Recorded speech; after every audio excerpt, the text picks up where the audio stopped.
On August 28, 2018, a group of 7 federal candidates from Washington State gathered at the Secretary of State Elections Division office in Olympia, Washington, to request full and partial recounts of their individual races, which is their right according to Washington state law.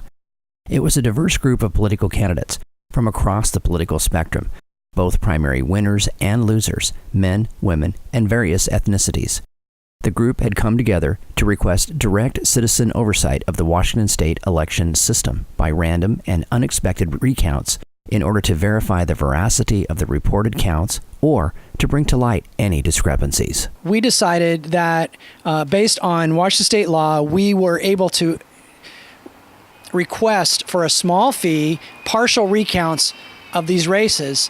So we contacted others that we knew, other Senate candidates, other congressional candidates, and said, why don't we all do a few precincts around the state? And by this way, we're actually performing a citizen audit of the electoral system.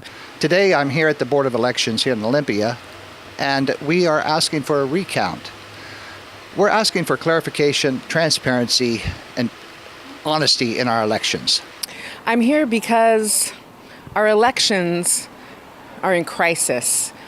If we do not have elections that are transparent, trackable, and verifiable, then the very essence of what elections should be are completely void of democracy. My partners here, unfortunately, they got knocked out of the primaries. I did not get knocked out of the primaries. We won the primaries. I'm not, here because I'm a loser, or neither are they. I am here to make sure that there's no fraud going on, and our voting system is accurate. I was impressed as I traveled around the state how many people said to me, unsolicited by me, that they have concerns about the integrity of our election system here in Washington state. And a lot of them said they're not sure if they should even vote because they feel like their vote may not matter.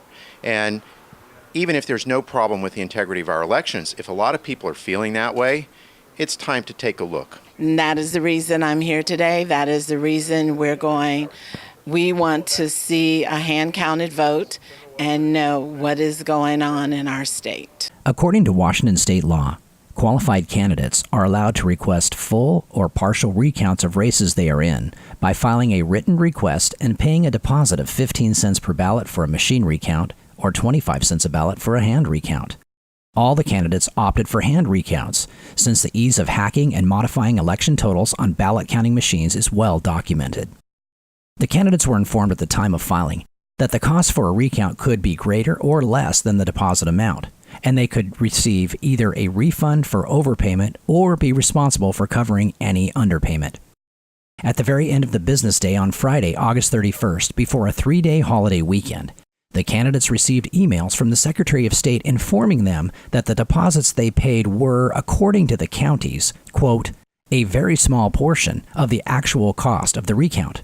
Later that very day, one of the Senate candidates who had requested a recount of a single precinct in Pierce County with approximately 449 total votes was informed that his recount could cost over $13,000 instead of the approximately $112 he originally paid as a deposit. This equates to approximately $29 per each ballot counted, or a 12,000% increase over the estimated cost provided by the deposit amount requested by the Secretary of State's office. We should not have to be here at the Secretary of State giving 1 cent, much less tens or hundreds or even thousands of dollars, to be able to verify our elections that we were candidates in.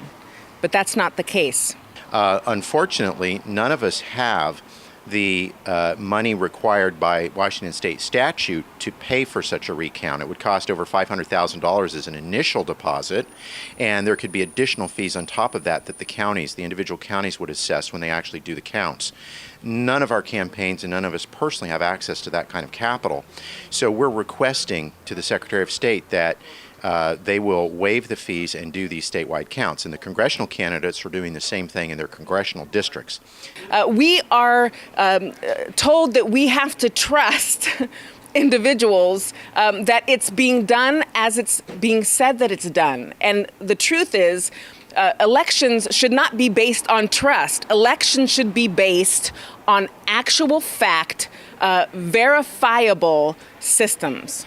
Whoever you are, make sure that your vote matters. So please follow it. What we're doing here, we call this movement Revive. So we're going to very much revive the faith in the voting process, and please help us to stand up for you.